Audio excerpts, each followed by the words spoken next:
ബ്രഹ്മസ്വരൂപാനന്ദ സ്വാമികളാണ് നമ്മുടെ കൂടെ ഉള്ളത്. സ്വാമിജി അദ്വൈതാശ്രമത്തിൻ്റെ എല്ലാ പ്രവർത്തനങ്ങളിലും പങ്കുചേർന്നുകൊണ്ട് എല്ലാ അന്തര്യോഗങ്ങളിലും വരാറുണ്ട്, അതുപോലെ മറ്റ് സന്ദർഭങ്ങളിലും. ശിവഗിരി മഠത്തിൽ നിന്ന് സന്യസിച്ചു. അവിടുത്തെ ട്രസ്റ്റിയാണ്.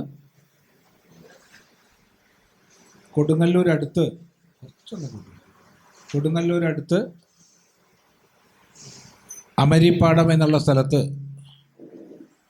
ഗുരു നാരായണ ആശ്രമം, അവിടെ കേന്ദ്രീകരിച്ചിട്ടാണ് നമ്മുടെ ധർമ്മ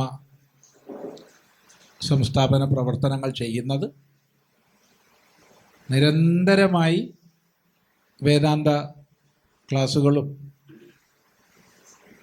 മറ്റ് ഗുരുദേവ കൃതികളും പുരാണങ്ങളും എല്ലാമായിട്ട് സനാതനധർമ്മ പ്രചരണത്തിന് നിരന്തരം പ്രവർത്തിച്ചുകൊണ്ടിരിക്കുന്നു.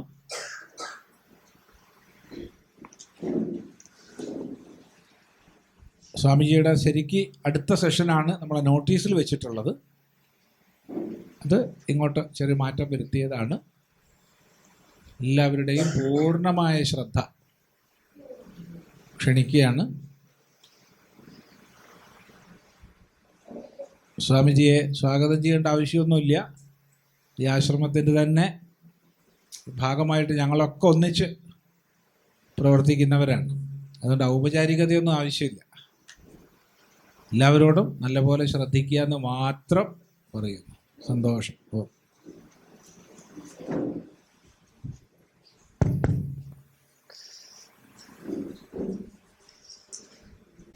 ഓം ഗുരുർബ്രഹ്മ ഗുരുർവിഷ്ണു ഗുരുർദേവോ മഹേശ്വര ഗുരു സാക്ഷാത് പരം ബ്രഹ്മ തസ്മൈ ശ്രീ ഗുരവേ നമഃ.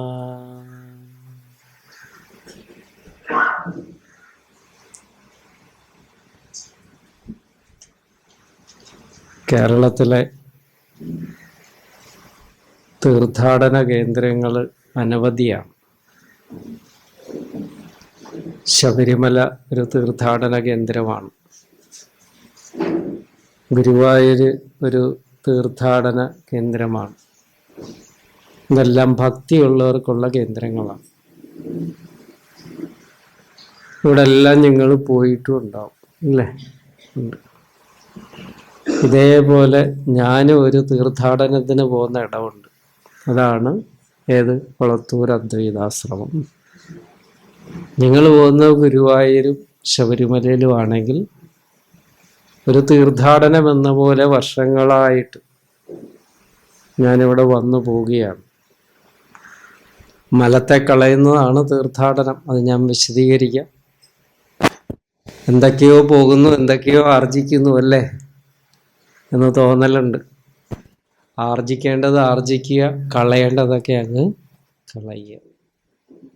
മനസ്സ് ശുദ്ധമാക്കി വയ്ക്കാൻ അതിന് പറ്റിയൊരിടമാണ് ഇത് കൊളത്തൂര് അദ്വൈതാശ്രമം.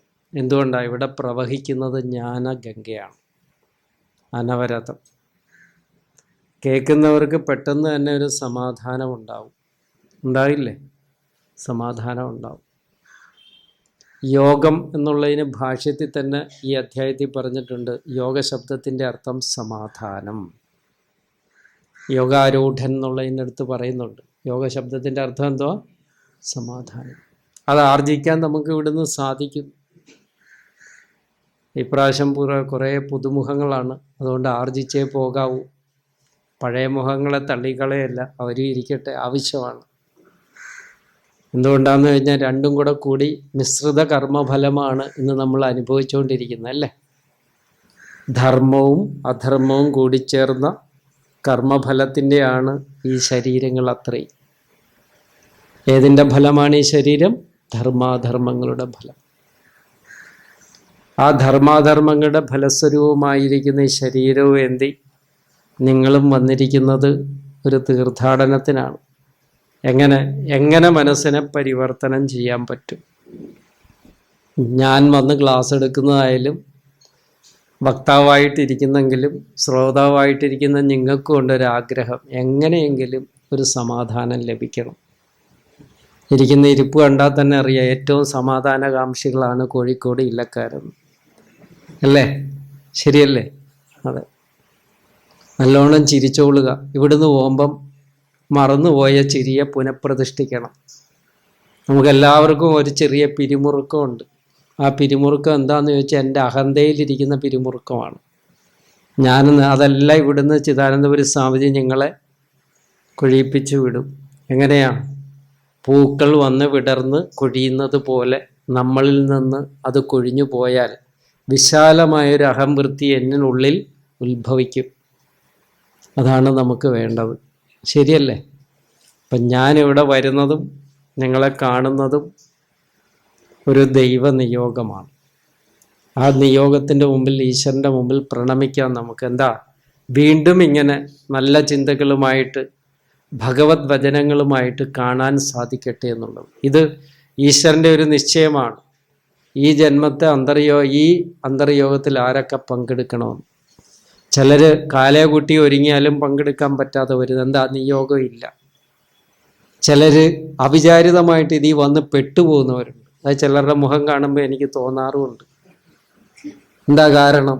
ആരൊക്കെയോ ചേർന്ന് പിടിച്ചു വെച്ചിരിക്കുന്നവരെ പോലെ തോന്നിക്കും. പക്ഷെ അവർ ഇവിടുന്ന് പോകുമ്പോൾ എന്താ, ഇത് തീർന്നു പോയോ എന്ന് ചോദിച്ചു പോകും. ഇല്ലേ? അതെ. അങ്ങനെ ചോദിക്കുന്ന ഒരു ജ്ഞാനഗംഗാ പ്രവാഹത്തിൽ ഗീതയെക്കുറിച്ച്, ഭഗവാന്റെ വാണികളെക്കുറിച്ച് പറയാൻ സാധിക്കുക എന്നുള്ളത് ഏറ്റവും അനുഗ്രഹകരമായൊരു കാര്യമാണ്. അതിലൊരു ചെറിയ ഉപമയോടുകൂടി ആരംഭിക്കുന്നതല്ലേ നല്ലത്.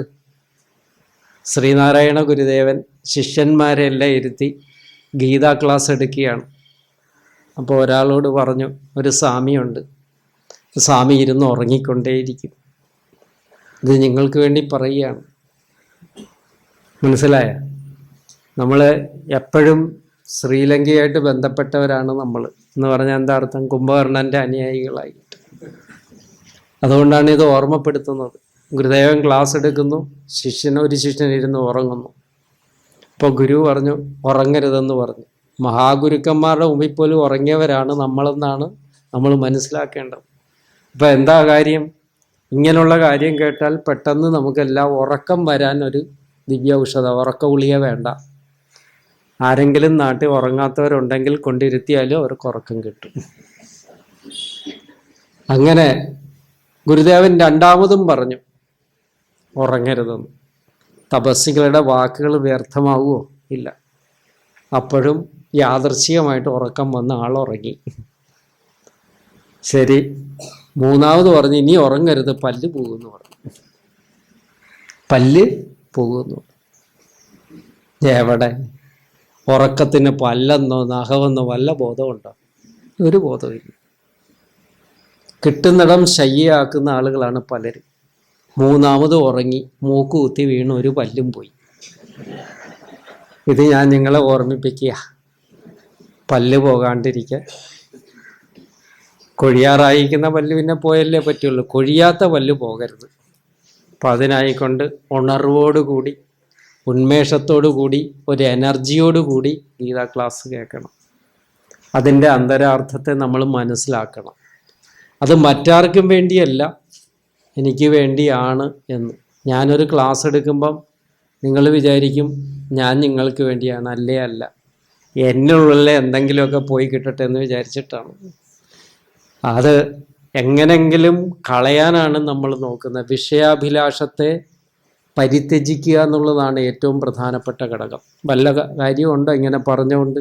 ഒരു രക്ഷയില്ല. ഇത് കേട്ട് ആ ക്ഷണത്തെ മറന്നു കളഞ്ഞിട്ട് പിന്നെയും അഭിലാഷത്തിലേക്ക് പോകും.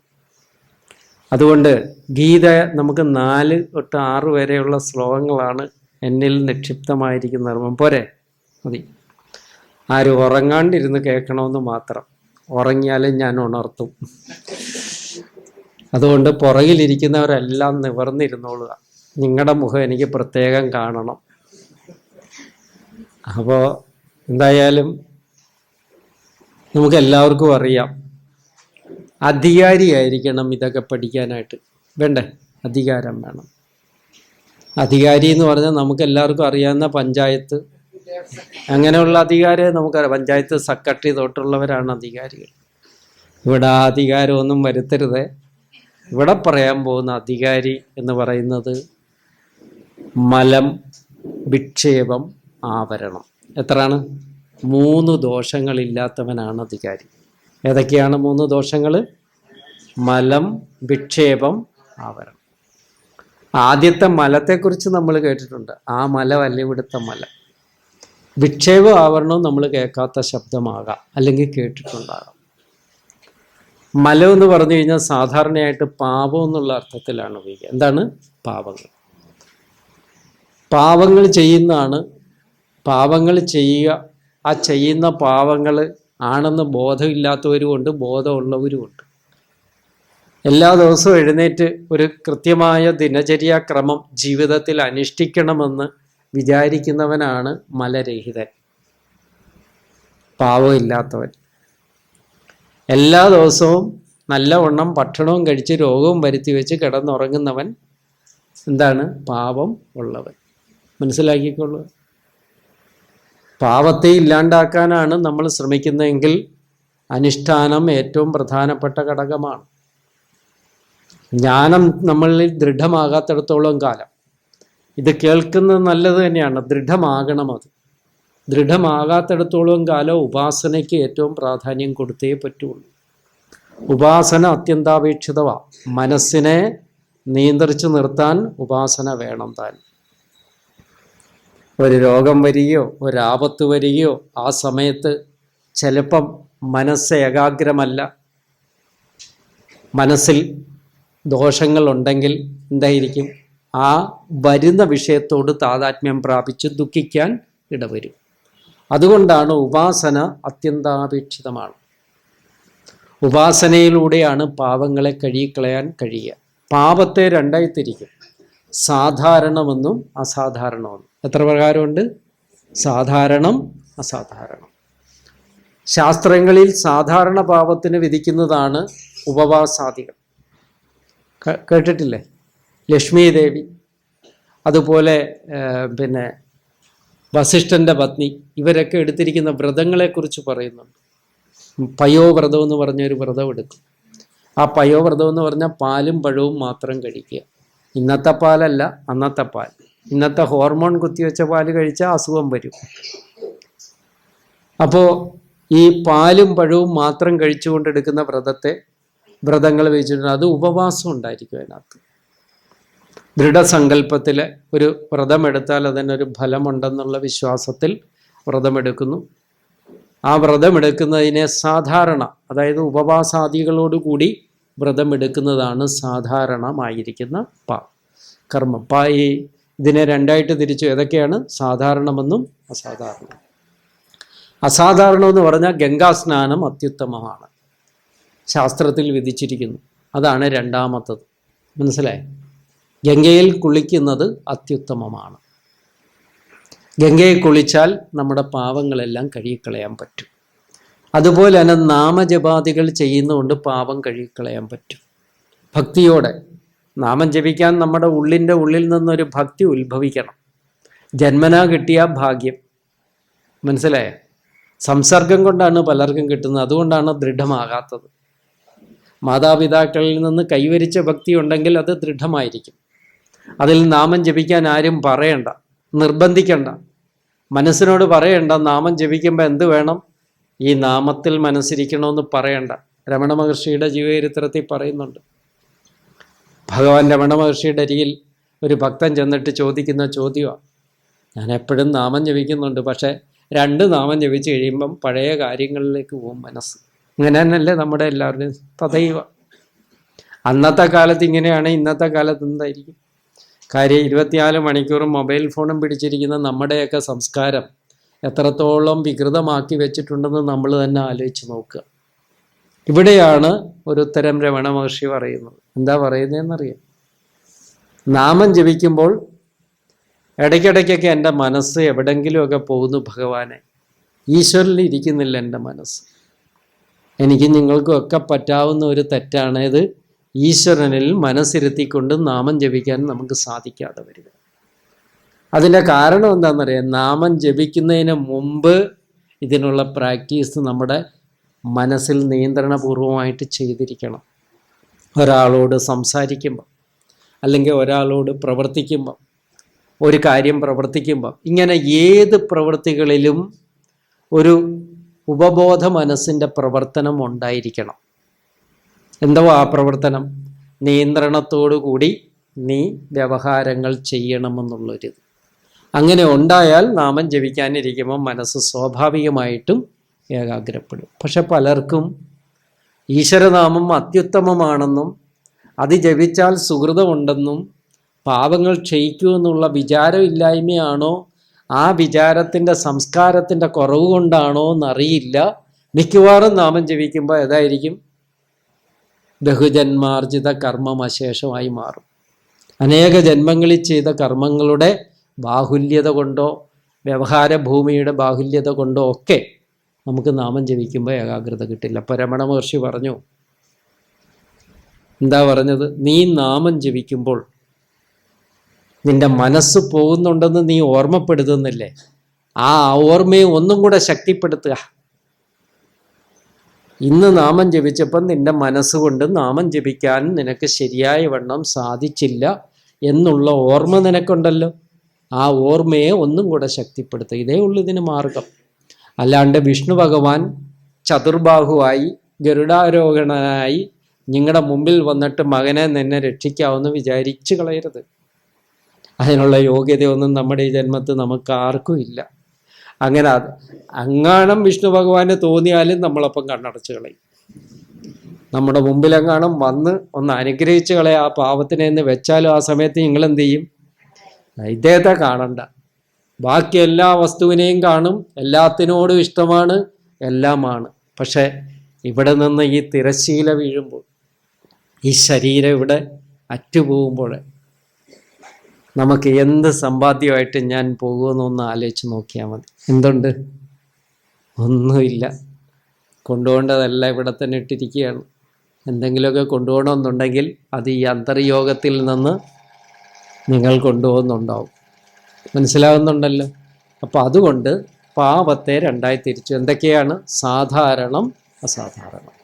അതിൽ സാധാരണത്തിൽ വരുന്നതാണ് ഉപവാസാദികളോടുകൂടിയ വ്രതാദികൾ.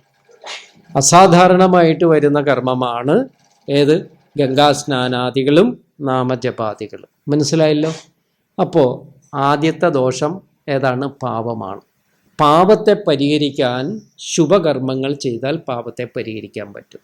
ശുഭകർമ്മം എന്ന് പറഞ്ഞാൽ ഏതാ? ഈ ആശ്രമത്തിൽ വന്ന്, ഇതൊരു പുണ്യഭൂമിയാണ്. എത്രയോ കാലമായിട്ട് ഇങ്ങനെ എന്തെല്ലാം കാര്യങ്ങൾ നിങ്ങളെ പഠിപ്പിച്ചു തരുന്നു. ആ പുണ്യഭൂമിയിൽ വന്ന് വെളുപ്പിനെ എഴുന്നേറ്റ് കുളിച്ച് ഇങ്ങനെ നാമജപം ഇതുപോലെ തന്നെ വീട്ടിലും തുടരണം. ഇവിടുന്ന് ഇത് പുസ്തകം മടക്കി വെക്കുന്ന പോലെ മടക്കി വെച്ചിട്ട് പോകരുത്. പിന്നെ എന്ത് വേണം? വീട്ടിൽ ചെന്നും ഇത് ആവർത്തിച്ചോണം. അപ്പോൾ മനസ്സിലായല്ലോ?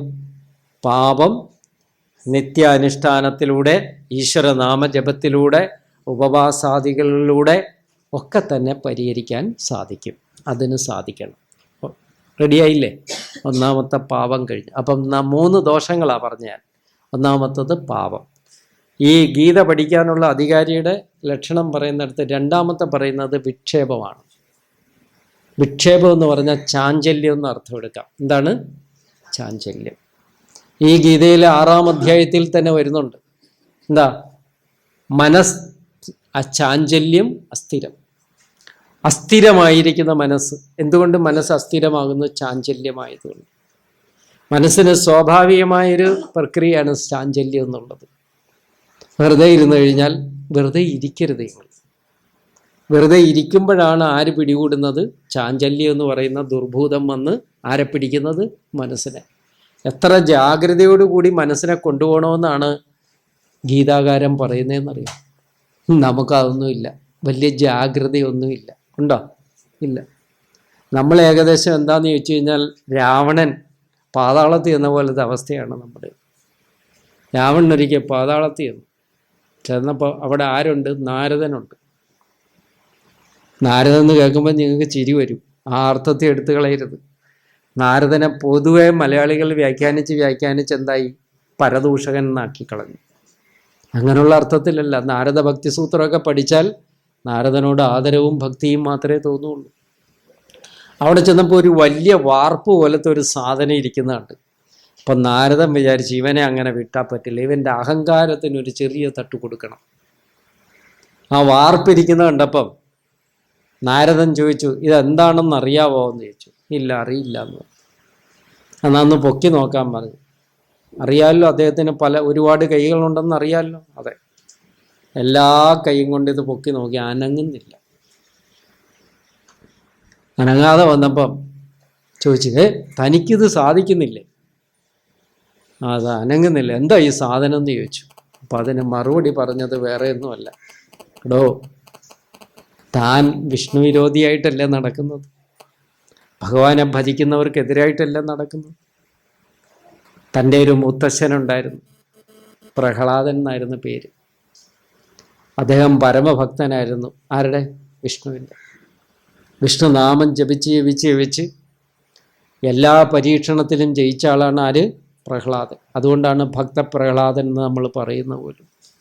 ആ പ്രഹ്ലാദൻ അണിഞ്ഞിരുന്ന കവചകുണ്ടലങ്ങളാടാ മണ്ടായത്. മനസ്സിലായി? അതുപോലും അനക്കാൻ കഴിയാത്ത നീയാണ് ആരെ എതിർക്കുന്നത്? വിഷ്ണുവിനെ എതിർക്കുന്നത്. നോക്കണേ നമ്മുടെ ഒരു പരാജയം. ശക്തി, എത്രയോ ശക്തിമാനായ പ്രഹ്ലാദൻ പോലും ആരാധിച്ചിരുന്ന വിഷ്ണു ഭഗവാനെ നീ നിന്ദിച്ച് നടക്കുമ്പോൾ അദ്ദേഹത്തിൻ്റെ കവചകുണ്ടലങ്ങൾ പോലും ഉയർത്താൻ കഴിയാത്ത ആളാണ് ആര്? അഹങ്കാരാഭിമാനിയായിരിക്കുന്ന ഓരോ ജീവന്മാരും. രാവണൻ എന്ന് പറഞ്ഞുകൊണ്ട് നിങ്ങൾ രാവണനെ മാത്രം എടുത്തു കളയില്ല. അങ്ങനെ ഒരു കുഴപ്പം നമുക്കുണ്ട്, തിരുത്തിക്കോണം. എന്നിലുള്ളിലുള്ള അഹങ്കാരത്തെയാണ് അവിടെ പ്രതിദാനം ചെയ്യുന്നത്. കഥകളിൽ എപ്പോഴും എന്താണ്? തത്വാർത്ഥ ജ്ഞാനത്തെയാണ് പ്രതിദാനം ചെയ്യുന്നത്. അതാണ് ഏതത് കഥ പ്രകാശേന. ഈ കഥ പ്രകാശം കൊണ്ട് മതജ്ഞാനം വിനാശി. എൻ്റെ അജ്ഞാനത്തെ നശിപ്പിക്കണമെന്ന് ഭാഗവതത്തിൽ ആദ്യം തന്നെ പറഞ്ഞു വച്ചിരിക്കുന്നു. അതുകൊണ്ട് ഇതൊക്കെ കേൾക്കുമ്പം വിക്ഷേപം, ചാഞ്ചല്യം മനസ്സിനുണ്ടാകാൻ പാടില്ല. നമുക്കെല്ലാവർക്കും ഉള്ളതാണ് ഒരു അഹങ്കാരം. അഹങ്കാരം എന്താണ്? ഞാനെന്നുള്ള ബോധത്തിലുള്ള അഹങ്കാരം. അത് ആവശ്യമില്ലാത്തതാണ്. അഹമഹം എന്നരുളുന്നതൊക്കെ ഓർത്താൽ അവനിയിൽ ആദിമമായൊരാത്മരൂപം എന്ന് നിങ്ങൾ ധരിച്ചു വച്ചേക്കണം. പക്ഷെ അത് ധരിക്കാൻ മാത്രം നമുക്ക് സമയമില്ല. എന്നെ ആരെങ്കിലും എന്തെങ്കിലും പറയട്ടെ, എനിക്കെന്തെങ്കിലും കുറവ് വരട്ടെ, അപ്പം എൻ്റെ ഉള്ളിൽ നിന്ന് എന്ത് വരും? സട കുടഞ്ഞെഴുന്നേക്കും. ആരാ? എല്ലാ ദുസ്വഭാവങ്ങളും ദുർവാസാവും, ദുസ്വഭാവങ്ങളുടെ ദുർവാസാവും. അത് പരിഹരിക്കാനുള്ള ഒരു ഒറ്റ ഉപായം എന്താണെന്നറിയും. ഈ അഹങ്കാരത്തെ, മനസ്സിൻ്റെ ചാഞ്ചല്യം, അസ്ഥിരമായ മനസ്സുകൊണ്ടാണ് ചാഞ്ചല്യം ഉണ്ടാകുന്നത്. ആ ചാഞ്ചല്യത്തെ പരിഹരിക്കാൻ ഒറ്റ ഉപായമാണ് നാമജപാദികൾ. മനസ്സിലായല്ലോ? പാപത്തെ കഴുകിക്കളയാൻ പുണ്യതീർത്ഥങ്ങളിലൂടെയും ഉപവാസാദികളെയും കൊണ്ട് സാധിക്കുന്നെങ്കിൽ മനസ്സിൻ്റെ രണ്ടാമത്തെ ദോഷമായ വിക്ഷേപമായിരിക്കുന്ന ചാഞ്ചല്യത്തെ പരിഹരിക്കാൻ ഒരു ഉപായമാണ് നാമജപം. അത് നിങ്ങൾ ചെയ്തിരിക്കണം. മനസ്സിലായ? ജനിമൃതി രോഗമറുപ്പതിന്നു സഞ്ജീവനി പരമേശ്വര നാമം എന്നിയില്ല. നാരായണ ഗുരുദേവൻ ശിവശതകത്തിൽ പറയുന്ന എന്താണ്? ജനിമൃതി രോഗമറുപ്പതിന്, കുലവും അകന്നു കുടുംബവും അങ്ങനെ. ഏറ്റവും വലിയ കുഴപ്പക്കാരാരാ? ഈ കുലമാണ്. അതിൻ്റെ അടുത്ത ആരാണ്? കുടുംബമാണ്. കുലവും അകന്നു കുടുംബവും അങ്ങനെ മലയിലിരുന്നു മഹേശ്വര സേവനം. ഞാൻ ഒറ്റ ഒരാളെ മാത്രം വിചാരം ചെയ്തുകൊണ്ട് ചാഞ്ചല്യമില്ലാത്ത മനസ്സോടുകൂടി, അർപ്പണ മനസ്സോടുകൂടി ഞാൻ മലയിലിരുന്ന് മഹേശ്വര സേവനം ചെയ്യുക. എന്താ ഭഗവാനെ ഇനിയും പ്രത്യക്ഷപ്പെടാൻ താമസം എന്തേന്ന് ചോദിക്കുന്നു. മനസ്സിലായോ? പ്രത്യക്ഷപ്പെടാൻ താമസം എന്തേന്ന്. ഇപ്പം നമ്മൾ ആരെങ്കിലും ദൈവത്തെക്കുറിച്ച് പറയുകയാണ്, ഈശ്വരനെ കുറിച്ച് പറഞ്ഞ അടുത്ത ചോദ്യം ഈശ്വരനുണ്ടോ എന്നാണ്. നടരാജഗുരുവിനെ കുറിച്ച് കേട്ടിട്ടുണ്ടോ? ഗുരുദേവന്റെ ശിഷ്യനായിരുന്നു നടരാജഗുരു, ഡോക്ടർ നടരാജഗുരു. ആ നടരാജഗുരു ഗുരുവിൻ്റെ അരികിൽ ചെന്നിട്ട് ഒരു ജീവചരിത്രം എഴുതട്ടെ എന്ന് ചോദിച്ചു. വേണ്ടാന്ന് പറഞ്ഞു. അപ്പോൾ ചോദിച്ചു അതെന്താ? അപ്പോൾ ഗുരു പറഞ്ഞു, ഇനി വരുന്ന തലമുറ ഇതൊന്നും വിശ്വസിക്കില്ല. മനസ്സിലായി? ഇനി വരാൻ പോകുന്ന തലമുറ ഇതൊന്നും വിശ്വസിക്കില്ല. അപ്പോൾ അതിനും മാത്രം അവരുടെ ചരിത്രത്തിലുണ്ടെന്നുള്ളതാണ്. അതിനും മാത്രം. കാര്യം നാരായണ ഗുരുവിൻ്റെ ജീവചരിത്രം എഴുതിയിരിക്കുന്നതൊക്കെ ഗുരു തന്നെ പറഞ്ഞ വാക്കുകളെ വെച്ചുകൊണ്ട് ജീവചരിത്രം എഴുതിയിട്ടുണ്ട്. പലരും ഗുരു പറഞ്ഞിരിക്കുന്ന വാക്കുകളെ വെച്ച്. സംക്ഷേപമായിട്ടാണെങ്കിലും കുമാരനാശാനും അത് ക്രോഡീകരിച്ചിട്ടുണ്ട്, ചെറിയ ജീവചരിത്രം. ഇതൊക്കെ നോക്കുമ്പോൾ അത്ഭുതാവകമായ ഈ പ്രപഞ്ചത്തിൽ ഈശ്വരൻ മാത്രം ഉപേക്ഷിച്ചുകൊണ്ട് ജീവിക്കുന്ന നമുക്ക് എന്താ ഈ ഗീതാകാരം പറഞ്ഞിരിക്കുന്ന വാക്കുകളെന്ന് പോലും കഴിയില്ല. കാര്യം എന്താ? അത്രയ്ക്ക് ചാഞ്ചല്യം നമ്മുടെ മനസ്സിനെ ബാധിച്ചു. അതുകൊണ്ട് വിക്ഷേപം എന്ത് വേണം? ഒഴിവാക്കിയേക്കുക. ബന്ധങ്ങളുടെ നടുക്കിരുന്നോണ്ട് ബന്ധമില്ലാതിരുന്നോണം, അവിടെ ഇരുന്നോണം. ഇനി നാളെ ഇതൊക്കെ കേട്ട് കഴിഞ്ഞിട്ട് എന്താ, ഞങ്ങളൊരു തീർത്ഥാടനത്തിന് കൊണ്ടുപോയി ഹിമാലയത്തിൽ. അതിലൊരാൾ ഭാര്യയെ വിളിച്ചിട്ട് പറഞ്ഞു, ഇനി നാട്ടിലേക്കില്ല, ഇവിടെ കാണാൻ സന്യസിച്ച് ജീവിക്കാൻ പോകാമെന്ന് പറഞ്ഞു. ആ സ്ത്രീ എന്നെ ഒരു 50 തവണ വിളിച്ചു, ഭർത്താവ് സന്യസിക്കുമെന്നുള്ള പേടിക്ക്. ഇതിൻ്റെ അർത്ഥം എന്താ? ഒരാൾ കള്ള് കുടിച്ച് ചത്താലും വേണ്ടയില്ല, സന്യസിക്കരുത്. മനസ്സിലായി? എന്തോ ഒരു വലിയ ഇതുപോലെയാണ്. എന്നാൽ സന്യാസിമാരെ ആവശ്യമാണോ? ആണോ? ആവശ്യമാണ് താനും. അപ്പോൾ അവർക്ക് മനസ്സിന് സമാധാനമില്ല, ഇദ്ദേഹം സന്യസിച്ച് കളയുമെന്നുള്ളത്. അപ്പം ഞാൻ അദ്ദേഹത്തെ വഴക്ക് പറഞ്ഞു, മേലാൽ ഇങ്ങനെ പറയരുത്. കാര്യം എന്താണെന്ന് ചോദിച്ചാൽ, നമുക്കും നാട്ടിൽ ചെല്ലണം, അയാൾക്കും നാട്ടിൽ ചെല്ലണം. അയാൾ അതിന് ചെയ്ത പണി കുറച്ച് ഭസ്മമൊക്കെ ഇട്ട് കുറിയൊക്കെ വരച്ച് റെയിൽവേ സ്റ്റേഷനിൽ വന്നിറങ്ങുമ്പോൾ ഒരു കാവ്യമുണ്ടൊക്കെ കൊടുത്തുകൊണ്ട് ഇറങ്ങിയത്. മനസ്സിലായോ? അപ്പോൾ ഇതൊക്കെ ഉപായങ്ങളായിട്ട് മനുഷ്യർ സ്വീകരിക്കുന്ന ഒരു കാര്യമാണ്. അപ്പോൾ ചാഞ്ചല്യം മനസ്സിനെ ഒഴിവാക്കണം. അതാണ് നിങ്ങൾ രണ്ടാമത് ചെയ്യേണ്ട. മൂന്നാമത്തത് ആവരണം. അതിലേക്കാണ് നമ്മുടെ ഗീത കൊണ്ടെത്തിക്കുന്നത്. മൂന്നാമത്തെ ദോഷം ഏതാണ്? ആവരണത്തെ നശിപ്പിക്കാൻ അത്ര എളുപ്പം സാധിക്കില്ല. അജ്ഞാനത്തിൻ്റെ നാശം കൊണ്ടേ ആവരണം ഇല്ലാണ്ടാവുകയുള്ളൂ. ജ്ഞാനം കൊണ്ടേ ആവരണം നശിക്കുകയുള്ളൂ. മനസ്സിലായി? ആവരണം എന്ന് പറഞ്ഞാൽ എന്താണ്? അജ്ഞാനം. അതിനെ നശിപ്പിക്കാനാണ് ഗീതയിലെ ഈ അധ്യായത്തെ ഞാൻ നിങ്ങളുടെ മുമ്പിൽ 4-ാം 6-ാം ശ്ലോകങ്ങളെക്കുറിച്ച് ചർച്ച ചെയ്യുന്നത്. ഇനി ചില ചോദ്യങ്ങൾ സുഹൃത്തുക്കളായ നിങ്ങളോട് ചോദിക്കാം. ക്ലാസ് കേൾക്കുമ്പം ഒരിടത്തു നിന്നില്ലേ റേഡിയോ പാടുന്ന പോലെ പാടിയാൽ പോരല്ലോ, മതിയോ? അതിര് കവിടുന്ന് ഇങ്ങോട്ട് ചോദിക്കരുത്. അപ്പോൾ ചോദ്യം നമ്പർ 1, ഞാൻ ആദ്യം പറഞ്ഞു ഈ ശരീരം എന്തിൻ്റെ ഫലമാണെന്ന്. എന്തിൻ്റെയാ? ധർമാധർമ്മങ്ങളുടെ ഫലമാണ്. ഈ ശരീരം എന്താണ്? ധർമാധർമ്മങ്ങളുടെ ഫലമാണ്. ഓരോരുത്തരും ചെയ്യുന്ന ധർമാധർമ്മങ്ങൾ. ഈ ശരീരം പോയാലും ആ ധർമാധർമ്മങ്ങൾ നിലനിൽക്കും. അപ്പോൾ അതെന്തായി? അടുത്ത ശരീരത്തിന് കാരണമായി. മനസ്സിലായി? ഈ ശരീരം നശിച്ചാലും നിങ്ങൾ ചെയ്തിട്ടുള്ള ധർമാധർമ്മങ്ങൾ നിലനിൽക്കും. ഒരു ചെറിയ ഓർഡറിൽ ഞാൻ പറയുക, അത് നിങ്ങളുടെ മനസ്സ് കുറിച്ച് വെച്ചോണം. ധർമാധർമ്മങ്ങൾ നിലനിൽക്കും. ഓക്കെ ആയില്ലേ? അടുത്തത്, ഈ ധർമാധർമ്മങ്ങൾ എന്താണ്? പുണ്യപാവങ്ങളാണ്. എന്താണ്? പുണ്യപാവങ്ങൾ. അപ്പം ശരീരം നശിച്ചാലും പുണ്യപാവങ്ങൾ നശിക്കുന്നില്ല, നിലനിൽക്കും. നിങ്ങളുടെ ഈ ശരീരം വിട്ടാലും പുണ്യപാവങ്ങൾ എവിടെ ഉണ്ടാവും? നിങ്ങളിൽ നിലനിൽക്കുക തന്നെ ചെയ്യും. അപ്പോൾ ഈ പുണ്യപാവങ്ങളെ ഒഴിവാക്കണോ? വേണം. ആദ്യം ധർമാധർമ്മം. ആ ധർമാധർമ്മത്തിൻ്റെ സ്വരൂപമാണ് ഇത്? ശരീരം. ഈ ശരീരം നശിച്ചാലും ഏതുണ്ടാവും? ധർമാധർമ്മങ്ങൾ. എന്തുകൊണ്ട്? അടുത്ത ശരീരത്തിനായിട്ട്. നിങ്ങൾ കേട്ടിട്ടുണ്ടോ രമണ മഹർഷിയുടെ ജീവചരിത്രത്തിൽ? രമണ മഹർഷി പളനി സ്വാമി സമാധിയായപ്പോൾ കണ്ണിക്കൂടെ ആ ജീവൻ പുറത്തേക്ക് പോയത്. അതുകൊണ്ട് പളനി സ്വാമിക്ക് പുനർജന്മം കിട്ടും. ആർക്കാണ്? പളനി സ്വാമിക്ക്. അപ്പം അമ്മാളെന്ന് പറഞ്ഞാൽ ആരാ? രമണ മഹർഷിയുടെ അമ്മ സമാധിയാകാറായപ്പം രമണ മഹർഷി നെഞ്ചിൽ ചെന്ന് കൈ ഇങ്ങനെ അമർത്തിപ്പിടിച്ചു നിന്നു. ഇത് വായിച്ച് ശരിക്കും ശ്രദ്ധിച്ച് കേട്ടോണം. നെഞ്ചിലിങ്ങനെ കൈ അമർത്തിപ്പിടിച്ചിരുന്നു. കുറേ കഴിഞ്ഞ് അമ്മാൾ സമാധിയായപ്പം രമണ മഹർഷി വന്നിട്ട് പറഞ്ഞു, അമ്മാളുടെ ജീവൻ കണ്ണിക്കൂടെ പോകണ്ടെന്ന് വെച്ച് ഹൃദയത്തിൽ കൂടെ പോയി. അപ്പോൾ പുനർജന്മമില്ല. ഇതൊക്കെ ഞാൻ പറയുമ്പോൾ നിങ്ങൾ വിശ്വസിക്കുകയാവോ? ഇത് രമണ മഹർഷിയുടെ ജീവചരിത്രത്തിൽ നിന്നാണ് പറയുന്നത്. അമ്മാളുടെ ശരീരത്തിൽ ഇങ്ങനെ അമർത്തി പിടിച്ചെന്നാണ് പറയുന്നത്. പുനർജന്മമില്ല.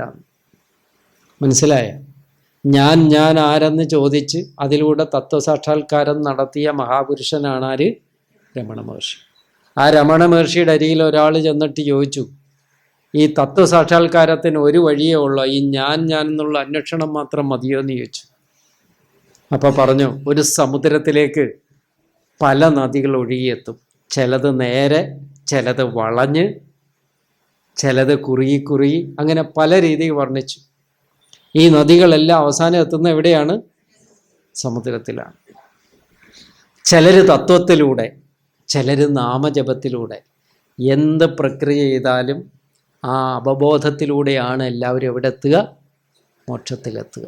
അല്ലാണ്ട് ഒരു മാർഗം മാത്രമല്ല രമണ മഹർഷി പോലും പറഞ്ഞിരിക്കുന്നു. ഏത് മാർഗവും അവലംബിച്ചുകൊണ്ട് മോക്ഷത്തിലേക്ക് എത്താം. സാക്ഷാത് മോക്ഷത്തിന് സാധകമായിരിക്കുന്നത് ജ്ഞാനവും പരമ്പരയാ സാധകമായിരിക്കുന്ന ഏതാണ്? ഈ ജപധ്യാനാദികളുമാണ്. ഇവിടെ ധ്യാനത്തെക്കുറിച്ചാണ് പറയാൻ പോകുന്നത്. അപ്പോൾ ധ്യാനത്തിന് ഇച്ചിരി ശ്രേഷ്ഠതയൊക്കെ ഉണ്ട്. കാര്യം നിങ്ങളെ സംബന്ധിച്ചിടത്തോളം നിങ്ങൾക്കറിയാം, നിങ്ങളൊരു കുടുംബ ഭദ്രതയിൽ നിന്ന് വരികയാണ്. സന്യാസത്തിൻ്റെ വാക്കുകൾ ഞാൻ കൂടുതൽ പറഞ്ഞാൽ നിങ്ങളത് ഇവിടെ തന്നെ തേച്ചിട്ട് പോകും. സന്യാസത്തിന് ഭാഷ്യത്തിൽ പറയുന്നുണ്ട് പരിത്യക്തം എന്ന് പറഞ്ഞാൽ പരിത്യജിക്കുക. അത് ആരിലുണ്ടോ അവൻ സന്യാസി എന്ന് പറയും. അപ്പോൾ അതേപോലെ ഞാനിവിടെ പറയുകയാണെങ്കിൽ നിങ്ങൾ എന്ത് ചെയ്യും? പരിത്യജിച്ചിട്ട് പോകും. മനസ്സിലായേ? അതുകൊണ്ട് ആ വാക്കുകളെ പരമാവധി പരിമിതപ്പെടുത്തിക്കൊണ്ട് ലഘൂകരിച്ചുകൊണ്ട് പറയുകയാണ്, ധർമാധർമ്മങ്ങളുടെ സ്വരൂപമായ ശരീരം, ആ ശരീരം വിട്ടാലും വീണ്ടും അടുത്ത ശരീരത്തിനായി ധർമാധർമ്മങ്ങൾ നിലനിൽക്കുന്നുണ്ട്. ഈ ധർമാധർമ്മങ്ങളുടെ ഉത്ഭവസ്ഥാനം ഏതാണ്? പുണ്യാപുണ്യങ്ങൾ. ഈ പുണ്യാപുണ്യങ്ങളെ തന്നെയാണ് എന്തും പറയുക?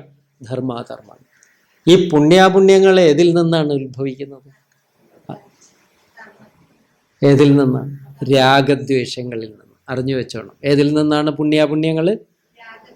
രാഗദ്വേഷങ്ങളിൽ നിന്നാണ്. രാഗദ്വേഷങ്ങളിൽ നിന്ന് പുണ്യാപുണ്യങ്ങൾ ഉണ്ടാകും. അനുകൂലമായ സാഹചര്യത്തിൽ നിന്ന് എന്തുണ്ടാവും? പുണ്യം. പ്രതികൂലമായ സാഹചര്യത്തിൽ നിന്നുണ്ടാവും ദ്വേഷം. രാഗവും ദ്വേഷവും.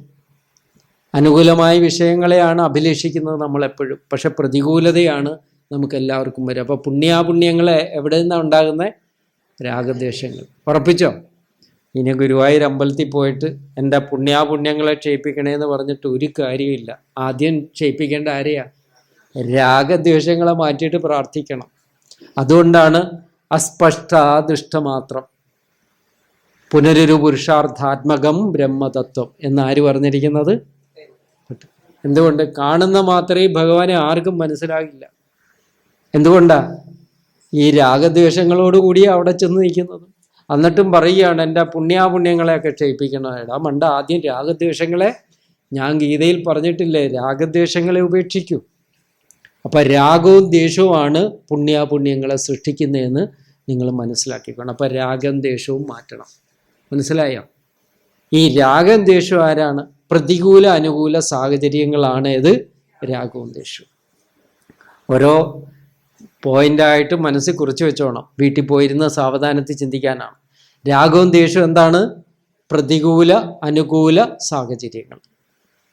ഇപ്പോൾ പ്രതികൂലമായ സാഹചര്യത്തിൽ വരുന്നത് ദുഃഖവും അനുകൂല സാഹചര്യത്തിൽ വരുന്നത് സുഖവും. മനസ്സിലാകുന്നുണ്ടല്ലോ? ഈ പ്രതികൂല അനുകൂല സാഹചര്യങ്ങളിൽ നിന്നാണ് രാഗദ്വേഷങ്ങൾ ഉണ്ടാകുന്നത്. അതിനെ പരിഹരിച്ചോണം. ഏത് സാഹചര്യം വന്നാലും സംയമനത്തോടുകൂടി ഇരിക്കാനുള്ള ഒരു കഴിവ് ആർക്കുണ്ടാകണം? നമുക്കോരോരുത്തർക്കും ഉണ്ടാകണം. മനസ്സിലായല്ലോ? ഇപ്പോൾ പ്രതികൂല അനുകൂല സാഹചര്യങ്ങളെ നിയന്ത്രിച്ചോണം. പിടികിട്ടിയോ? ഇപ്പോൾ പാവവും പുണ്യം ക്ഷയിക്കും. ഇനി അടുത്തത്, ഈ പ്രതികൂല അനുകൂല സാഹചര്യങ്ങൾ ആരാ ഉണ്ടാക്കുന്നത്? അതാണ് ഏത്? ഭേദജ്ഞാനം. ഏതാണ്? ഭേദജ്ഞാനം. ഭേദജ്ഞാനത്തിൽ നിന്നാണ് എന്തുണ്ടാകുന്നത്? പ്രതികൂല അനുകൂല സാഹചര്യങ്ങൾ. ഈ പ്രതികൂല അനുകൂല സാഹചര്യങ്ങൾ ഭേദജ്ഞാനത്തിൽ നിന്നുണ്ടാകും. ഭേദജ്ഞാനം എന്ന് പറഞ്ഞാൽ എന്താ അർത്ഥം?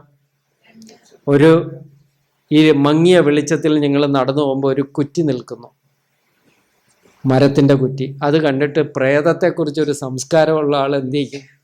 പ്രേതമാണെന്ന് കണ്ടു, പേടിച്ച് പിടിച്ച് ഓടി. അവിടെ ഒരു പ്രേതം നിൽക്കുന്നു. വീട്ടിൽ ചെന്നു, വിളക്കും ടോർച്ചോ എന്തെങ്കിലും എടുത്തുകൊണ്ട് വന്നു, മരത്തിൽ അടിച്ചു നോക്കി. എന്താ അത്? ഒരു മരമായിരുന്നു. ഈ യഥാർത്ഥ വസ്തുവിനെ കണ്ടാലും ഒരു അല്പം ഭയം നിൽക്കും. എന്താ കാര്യം? മുമ്പ് ഭയന്ന ഭയത്തിൻ്റെ തീവ്രതയാണ് അതിന് കാരണം. ഈ ഭേദത്തെ നമ്മൾ അറിഞ്ഞിരിക്കണം. ഏതാ? ഇതിൽ ആരോപിക്കപ്പെട്ടൊരു ഭേദജ്ഞാനമാണ്. ഏതിലാണ്? കുറ്റിയിൽ പ്രേതമാണെന്നുള്ളൊരു സങ്കല്പത്തിൽ. നമ്മളെല്ലാവരും ശരീരമാണെന്നുള്ള സങ്കല്പത്തിൽ ആത്മാവിൻ്റെ സുഖത്തെ, ആത്മസ്വരൂപത്തെ ആരോപിച്ചു വെച്ചുകൊണ്ടാണ് ഇവിടെ വന്നിരിക്കുന്നത്. ഞാനാരാണ്? ബ്രഹ്മസ്വരൂപം. എൻ്റെ പേര് പിന്നെയും കുഴപ്പമില്ല. കല്യാണി, ദമയന്തി എന്നൊക്കെയുള്ള പേര് കേൾക്കുമ്പോഴാണ്, ആദ്യകാലത്തെ പേരാണ് ടുട്ടു, മട്ടു. ഇതെല്ലാം കേൾക്കുമ്പോൾ ഒരു ബ്രഹ്മസംബന്ധിയല്ല. ആണോ? അല്ല. ഒരു ബന്ധമില്ലാത്ത പേരുകളാണ് ഇപ്പോൾ ഇടുന്നത്. എന്ന് പറഞ്ഞാൽ ആ ബ്രഹ്മത്തിൽ നിന്ന് നിങ്ങൾ ഒരുപാട് അകന്നുകൊണ്ടിരിക്കുന്നു, അകലം പ്രാപിച്ചു. ഭേദജ്ഞാനത്തെ ഇല്ലാണ്ടാക്കണം. മനസ്സിലായോ? ഈ ഭേദബുദ്ധി ഇല്ലാണ്ടായാൽ തന്നെ നമുക്ക് കൂടുതൽ ദോഷങ്ങളില്ലുണ്ടാവും. പിന്നെ ഈ ഭേദത്തിന് കാരണം ആരാ? അജ്ഞാനം. ഭേദത്തിന് കാരണം ആരാണ്? അജ്ഞാനം കൊണ്ടാണ് ഭേദജ്ഞാനം ഉണ്ടാകുന്നത്, അറിവില്ലായ്മ കൊണ്ട്. അപ്പം അറിയേണ്ടത് ഏതിനെയാണ്? ആ അജ്ഞാന നിവൃത്തിക്കുള്ള വസ്തുതയാണ് 4-ാം ശ്ലോകത്തിൽ പറയുന്ന സ്വരൂപത്തെക്കുറിച്ചുള്ള ജ്ഞാനം, അവനവനെക്കുറിച്ചുള്ള, ആത്മാവിനെക്കുറിച്ചുള്ള ജ്ഞാനം. അതുണ്ടായാൽ ഈ പറഞ്ഞിരിക്കുന്ന ദോഷങ്ങൾ അത്രയും നിങ്ങളിൽ നിന്ന് പോകും. അപ്പോൾ ദോഷം മാറ്റണോ വേണ്ടയോ? എല്ലാവരും ഒന്ന് നിവർന്നിരുന്നേ. ദോഷം മാറ്റാനായിട്ട് ഗീതയിലെ 4-ാമത്തെ പദ്യം നമുക്കൊന്ന് നോക്കാം. എന്താണ്? യോഗാരൂഢനെക്കുറിച്ച് പറയുന്നു. ആ യോഗാരൂഢനാകുന്നത് എപ്പോഴെന്നുള്ളതിനെക്കുറിച്ചാണ് ഗീതയിൽ 4-ാമത്തെ ശ്ലോകത്തിൽ പറയുന്നു. യഥാഹിനേന്ദ്രിയാർത്ഥേഷു, ചൊല്ലിക്കോ, ന കർമ്മസ്വനുഷജ്ജതേ സർവസങ്കൽപ്പസന്യാസി യോഗാരൂഢസ്തദോച്യതേ. യഥാ എന്ന് പറഞ്ഞു കഴിഞ്ഞാൽ സംസ്കൃതത്തിൽ യഥാന്ന് പറഞ്ഞു കഴിഞ്ഞാൽ അവിടെ എല്ലാം എന്തെടുക്കണം? യഥാ എപ്പോൾ, തഥാ അപ്പോൾ. ഇവിടെ രണ്ടും ഉണ്ട്, യഥായും ഉണ്ട് തഥായുണ്ട്. തഥോച്യത എന്നുള്ളിടത്ത് തഥാന്നുകൊണ്ട്, ആരംഭത്തിൽ യഥാന്നുണ്ട്. അപ്പം യഥാന്ന് പറഞ്ഞാൽ എന്താ അർത്ഥം? എപ്പോൾ. എപ്പോഴാണോ സർവസങ്കല്പ സന്യാസി, എല്ലാ സങ്കല്പങ്ങളെയും സന്യസിച്ചവൻ, ഉപേക്ഷിച്ചവൻ എന്നർത്ഥം. ഈ സങ്കല്പം എന്ന് പറഞ്ഞാൽ എന്താ അർത്ഥം? ഭാവന നടിയല്ലേ? എനിക്ക് മനസ്സിലാകുന്ന, എല്ലാവർക്കും മനസ്സിലാകുന്ന ഒരു വാക്യത്തിൽ പറയണം. അതായത് ഒരു കർമ്മം ചെയ്യുന്നു. ഇനി അത് മനസ്സിലാക്കിയാണ്. ഒരു കർമ്മം ചെയ്യുന്നു. ആ കർമ്മത്തിന് എന്തെങ്കിലും ഒരു ഫലം ഉണ്ടാവുമല്ലോ.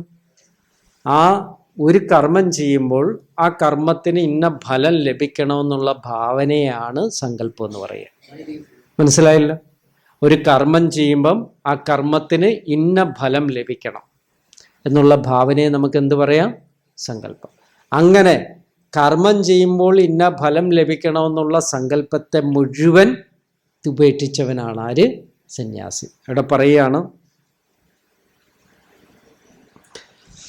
എല്ലാ സർവസങ്കല്പ സന്യാസി, എല്ലാ സങ്കല്പങ്ങളെയും ഉപേക്ഷിച്ചവൻ.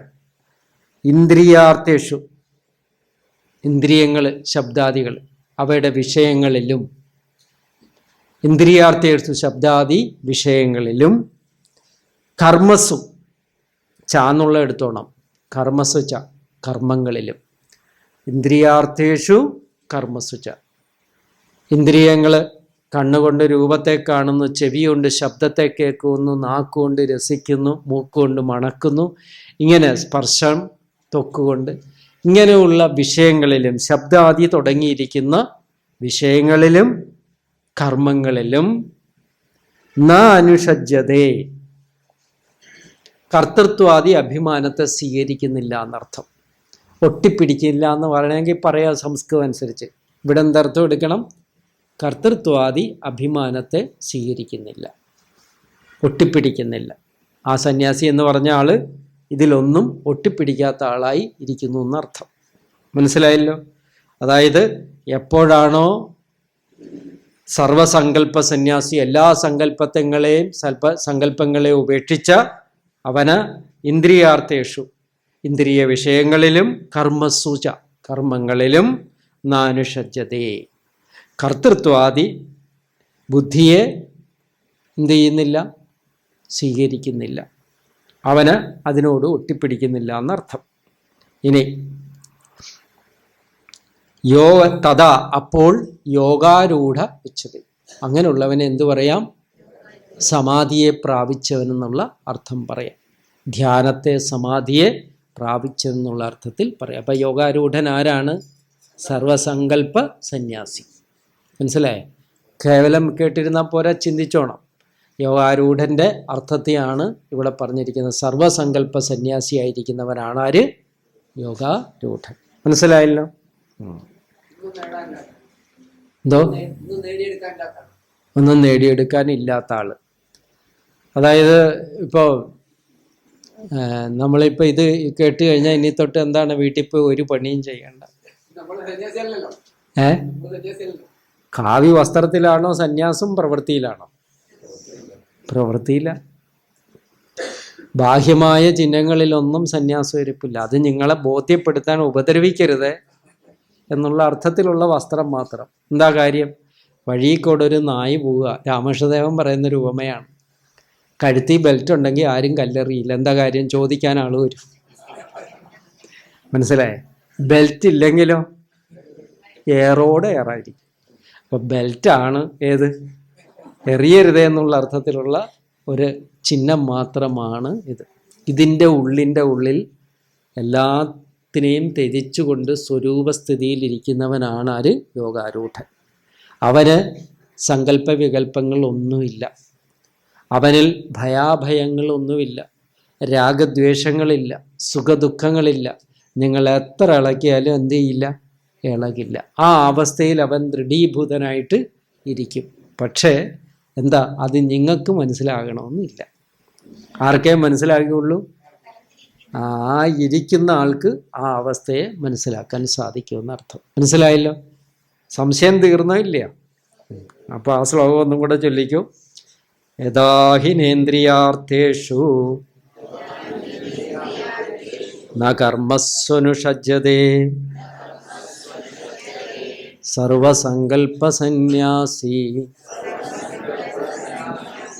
യോഗാരൂഢസ്തദോച്യതേ. പൂർവാർത്ഥം കൊണ്ട്, ഇതിൻ്റെ ആദ്യത്തെ വരി കൊണ്ട് നമുക്ക് സാധാരണ രീതിയിൽ സാധനയെക്കുറിച്ചാണ് പറഞ്ഞത് ഈ ശ്ലോകത്തിൻ്റെ, സർവസങ്കല്പ സന്യാസി എന്നുള്ളത്. പിന്നെ യോഗാരൂഢൻ്റെ ലക്ഷണത്തെയാണ് രണ്ടാമത്തെ ശ്ലോകം കൊണ്ട് രണ്ടാമത്തെ വരി കൊണ്ട് പറഞ്ഞത്. മനസ്സിലായോ? ഈ ശ്ലോകം കൊണ്ട് രണ്ടർത്ഥത്തെ പറഞ്ഞിരിക്കുന്നു എന്നർത്ഥം. മനസ്സിലായല്ലോ? ഉത്തരേതാത്മനാത്മാനം ആത്മാനമവസാദയേത് ആത്മൈവ ഹ്യാത്മനോ ബന്ധുർ ആത്മൈവ രുപുരാത്മനഃ. ഞാൻ ഈ കൊടുങ്ങല്ലൂർ അമ്പലത്തിലൊക്കെ നിൽക്കുമ്പോൾ കാണാവുന്ന ഒരു കാഴ്ചയുണ്ട്. എന്താണെന്നറിയാം? വലിയ കാഴ്ചയാണ്. അവിടെ ഫ്രണ്ടിലൊരു ബോർഡ് എഴുതി ശത്രു സംഹാര പുഷ്പാഞ്ജലി. എന്താണ്? പുഷ്പാഞ്ജലി. അപ്പോൾ അവിടെ ഞാൻ ഇടയ്ക്കൊക്കെ പോകുന്ന ഒരു ക്ഷേത്രമാണ്. അവിടുന്ന് ഒരു കുറച്ച് കിലോമീറ്ററേ ഉള്ളൂ ആശ്രമത്തിലേക്ക്. അപ്പോൾ ഈ അമ്പലത്തിൽ ചെല്ലുമ്പോഴൊക്കെ ഏറ്റവും കൂടുതൽ ആളുകൾ നടത്തുന്ന പുഷ്പാഞ്ജലി ഏതാ? ശത്രു സംഹാരമാണ്. അതിൻ്റെ അർത്ഥം അവർ തെറ്റിദ്ധരിച്ചിരിക്കുക. എന്താ കാര്യം?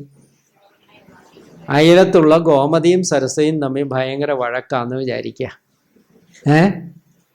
ഒരു ദിവസം ഗോമതി നേരെ മിസൈൽ വിട്ട പോലെ എവിടോട്ട് പോയി, അമ്പലത്തിൽ. വിഗ്രഹമൊന്നും കാണാൻ നേരമില്ല, അവിടെ എന്ത് നടക്കുന്നു അതൊന്നും കാണാൻ നേരമില്ല. പക്ഷെ ഒന്നേ കാണാൻ നേരമുള്ളൂ, എന്താ? സരസ്വതിക്കിട്ടൊരു പണി കൊടുക്കണം. ഈ വിചാരത്തിലാണ് അമ്പലത്തിൽ പോകുന്നത്. മനസ്സിലായ? എന്നിട്ട് ഒരു ശത്രു സംഹാര പുഷ്പാഞ്ജലി എന്ന് പറഞ്ഞ് നടത്തി. ഞാനൊരു ഉപമ പറയുകയാണ്, ഇത് കൊടുങ്ങല്ലൂർ അമ്പലത്തിൽ തന്നെ ഞാൻ പറഞ്ഞതാണ്. തിരിച്ചിറങ്ങി വരുമ്പം ഗോമതി ശത്രു സംഹാര പുഷ്പാഞ്ജലിയും കഴിഞ്ഞ് ഇറങ്ങി വരികയാണ്. വന്നു കഴിഞ്ഞപ്പം സരസ്വതി എതിരെ വരിക, ഗോമതിക്ക് ഇട്ടൊന്ന് കൊടുക്കാനായിട്ട്. കണ്ടു കഴിഞ്ഞപ്പോൾ ഗോമതിയുടെ ഉള്ളിൽ ഒരു സന്തോഷം വന്നു. എന്താ കാര്യം? മലയാളികൾക്ക് ഒരു പ്രത്യേകത, ഒരാൾക്കിട്ട് പാര വയ്ക്കുമ്പോൾ കിട്ടുന്ന സന്തോഷം വേറെ ഒന്നിൽ നിന്നും കിട്ടില്ല. അതിന് പ്രത്യേകം ശ്രദ്ധിക്കേണ്ടത് വാട്സാപ്പ്, യൂട്യൂബ് എടുത്ത് വെച്ച് നോക്കിയാൽ മതി. സകല പാരവർഗങ്ങളും വസിക്കുന്ന ഇടമാണ് ഇവിടെ. കാര്യം എന്താ? നല്ല കാര്യങ്ങളുടെ അടിയിൽ പോലും മോശം കമൻ്റ് ഇടുന്ന എത്രയോ ദുഷ്കൃതികളുടെ എണ്ണം വർദ്ധിച്ചിരിക്കുന്നതെന്ന് നമ്മളൊന്ന് ആലോചിച്ച് നോക്കാം. അപ്പോൾ അങ്ങനെ ഗോമതി സരസ്വതിയെ കണ്ടു. സരസ്വതി അമ്പലത്തിലേക്ക് വരുന്നു, ഗോമതി പൂജ കഴിഞ്ഞിട്ട് നിൽക്കുന്നു. അപ്പോൾ ഗോമതിയുടെ ഉള്ളിൽ ഒരു ചിരി വന്നു. എന്താ ചിരി? കൊടുത്തു നിനക്കിട്ട്. ഇത് കണ്ടപ്പം എടാ ഇവൾ എന്നെ കണ്ടിട്ട് ചിരിച്ചല്ലോ. അപ്പം സരസ്വതിയും ചിരിച്ച്. ശത്രു സംഹാരം തീർന്നോ? ഇല്ലേ? തീർന്നു. ഇത് തന്നെയാണ് ശത്രു സംഹാരം, വേറെ ഒന്നുമല്ല. എന്താന്ന് ചോദിച്ചു കഴിഞ്ഞാൽ ഇതൊരു മനഃശാസ്ത്രമാണ്. പക്ഷെ അത് എന്ത് ചെയ്യാനാ? തേടി തേടി നമ്മൾ പോകുന്നത് വൈകൃതത്തിലേക്കാണ്. നമ്മുടെ ഉള്ളിൽ നമ്മൾ വെച്ചിരിക്കുന്ന ചില വാക്കുകളും അതിൻ്റെ അർത്ഥങ്ങളും ഉണ്ട്. അതൊന്നുമല്ല എന്ന് കാണാം. ചില ഹനുമാൻ സ്വാമി ക്ഷേത്രത്തിൽ കണ്ടിട്ടില്ലേ? തൃപ്പയാർ അമ്പലത്തിലെ ഒരു തവണ ഞാൻ ചെന്നപ്പോൾ ചോദിച്ചു, വടമാല എന്ന് പറഞ്ഞു കഴിഞ്ഞാൽ അവിടെ വട കൊണ്ടുള്ള മാല കെട്ടിച്ചേർക്കും, അതേ അറിയാവുള്ളൂ. അതിനപ്പുറത്തേക്ക് അവർ പോകുന്നില്ല. വട എന്ന് പറഞ്ഞു കഴിഞ്ഞാൽ ആകെ അറിയാവുന്ന ഏതാ? കടയിൽ ഉണ്ടാക്കുന്ന വട. അതുകൊണ്ട് മാല. വടം വൃക്ഷമാണെന്നും അത് ഏറ്റവും ശ്രേഷ്ഠമാണെന്നും അതുകൊണ്ട് കെട്ടിയുണ്ടാക്കുന്ന വൃക്ഷയിലകൾ കൊണ്ട് കെട്ടിയുണ്ടാക്കുന്ന മാലയാണെന്നും വകതിരിവില്ലാത്ത മലയാളികൾ ഇന്നും കേരളത്തിൽ ക്ഷേത്രങ്ങളിലെല്ലാം കാണാം. മനസ്സിലായോ? ഇങ്ങനെ ശബ്ദാർത്ഥത്തെ എടുത്തുകൊണ്ട് ഭക്തിയെ വികൃതമാക്കുന്ന സ്വരൂപത്തിൽ നമ്മൾ ഇന്നും ഏറ്റവും അനാചാരത്തിൻ്റെ വക്കിൽ തന്നെയല്ലേ എന്ന് ആലോചിച്ച് നോക്കി. ആചാര അനുഷ്ഠാനത്തിൽ ഒരുപാട് കടന്നു കഴിഞ്ഞാൽ ഒരുപാട് വിഷയങ്ങൾ വരും. അതുകൊണ്ട് ഞാൻ പറയുകയാണ്, ഇവിടെ നമ്മൾ പറയാൻ പോകുന്ന വിഷയം നിങ്ങളുടെ ശത്രു ഗോമതിയോ സരസ്വതിയോ ഗോവിന്ദനോ ഒന്നുമല്ല, പിന്നെ ആരാണെന്ന് പറയാൻ പോവുകയാണ്. അതാരാണെന്നുള്ളത് ശ്ലോകത്തിൻ്റെ അർത്ഥത്തിലൂടെ നമുക്ക് മനസ്സിലാക്കാം. എന്താ പറയുന്നത്? ഉദ്ധരേത് ആത്മന ആത്മാനം.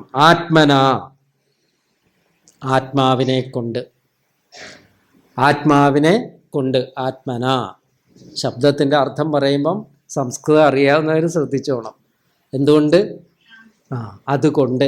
ആത്മാവിനെ കൊണ്ട് ആത്മാനം ദ്വിതീയ ആത്മാവിനെ. ഇപ്പം രണ്ടിടത്ത് ആത്മശബ്ദം വന്നിരിക്കുക. ആദ്യം ആത്മാവിനെ കൊണ്ട് ആത്മാവിനെ. മനസ്സിലായോ? അപ്പൊ ആദ്യത്തേന് എന്തർത്ഥം എടുക്കണം? തത്വബോധമുള്ള വിവേകമുള്ള ആത്മാവിനെ കൊണ്ടെന്ന് അർത്ഥം എടുക്കണം. ആദ്യത്തെ ആത്മാവിനെ കൊണ്ടെന്ന് പറഞ്ഞാൽ എന്തർത്ഥം എടുക്കണം? തത്വബോധമുള്ളതോ വിവേകമുള്ളതോ ആയ തത്വബോധമുള്ള ആത്മാവിനെ കൊണ്ടെന്താണ്? ആത്മാനം. അപ്പൊ അവിടെ എന്തെടുക്കണം? അവിവേകിയായ ആത്മാവ്, വിവേകമില്ലാത്ത ആത്മാവ്. അപ്പോൾ ഒരിടത്ത് എന്താണ്? തത്വബോധമുള്ള ആത്മാവ്. രണ്ടാമത് എന്താണ്? അവിവേക. അപ്പം തത്വബോധമുള്ള ആത്മാവിനെ കൊണ്ട് അവിവേകിയായിരിക്കുന്ന ആത്മാവിനെ ഉദ്ധരിക്കണം, ഉയർത്തണം എന്നർത്ഥം. അപ്പൊ അതിനെന്താ ഉപായം? ഈ അന്തർയോഗത്തിൽ ശ്രദ്ധയോടുകൂടി ഇരിക്കുക. മനസ്സിലായോ? എന്നാലേ അത് സാധിക്കുള്ളൂ. നിങ്ങളിത് വേറെ എവിടെ പോയാലും സാധിക്കില്ല. ഒരുപാട് സ്ഥലങ്ങളിൽ ഞങ്ങൾ അലഞ്ഞാലും തീർത്ഥാടനത്തിന് പോയാലും ഒന്നും സാധിക്കില്ല. എന്തുകൊണ്ട്? തത്വബോധമുള്ള ആത്മാവിനെ, അവിവേകിയായ ആത്മാവിനെ ഉയർത്താൻ സാധിക്കുകയുള്ളൂ. അപ്പം അതിനെന്ത് വേണം? ഇവിടെ ഇരിക്കണമെന്നർത്ഥം. എന്ന് പറഞ്ഞാൽ യോഗാരൂഢനിലേക്ക് എത്തിക്കണമെന്നർത്ഥം. ഉയർത്തണം എന്ന് പറഞ്ഞാൽ എവിടെ എത്തിക്കണം? യോഗാരൂഢ അവസ്ഥയിലേക്ക് എത്തിച്ചേരണം. മനസ്സിലായോ? സാധിക്കുമാവോ ഈ ജന്മത്തെന്നുള്ള ആകാംക്ഷയിൽ തന്നെ നമുക്കിരിക്കാം. അതിന് ആരുടെ ഒരു കൃപ വേണം? ഭഗവാന്റെ കൃപ. ഇത്രയും മതി. എല്ലാ ദിവസവും ഉറക്കത്തിന് പ്രാധാന്യം കൊടുക്കുന്നു, ഭക്ഷണത്തിന് പ്രാധാന്യം കൊടുക്കുന്നു, മൊബൈൽ ഫോൺ വഴി മറ്റുള്ളവരോട് സംസാരിക്കുന്നതിന് ഈ പ്രാധാന്യത്തെ കുറച്ചുകൊണ്ട് ഇതിലേക്കൊരു പ്രാധാന്യം കൊടുത്താൽ എല്ലാം ശരിയാവും. ഇതിന് അപ്രാധാന്യം വരുന്നത് കൊണ്ടാണ് മറ്റുള്ള വിഷയങ്ങൾ നമ്മളിൽ പ്രാധാന്യം വരുന്നത്. മനസ്സിലായോ? അതുകൊണ്ട് എന്ത് വേണം? എല്ലാവരും പ്രാധാന്യം ഏതിന് കൊടുക്കണം? വിവേകമുള്ള ആത്മാവിനെ കൊണ്ടേ അവിവേകിയായ ആത്മാവിനെ മാറ്റാൻ പറ്റുള്ളൂ, ഉദ്ധരിക്കാൻ പറ്റുള്ളൂ. അതിനുള്ള ഒരു ശ്രദ്ധ നമ്മളിൽ ഉണ്ടാക്കിയെടുക്കണം. ഈ അവിവേകിയാകുന്ന എങ്ങനെയാണ്? കർത്തൃത്വ ഭോക്തൃത്വാദി അഭിമാനത്തോട് കൂടിയത് കൊണ്ടാണ് അവിവേകി എന്ന് പറയുന്നത്.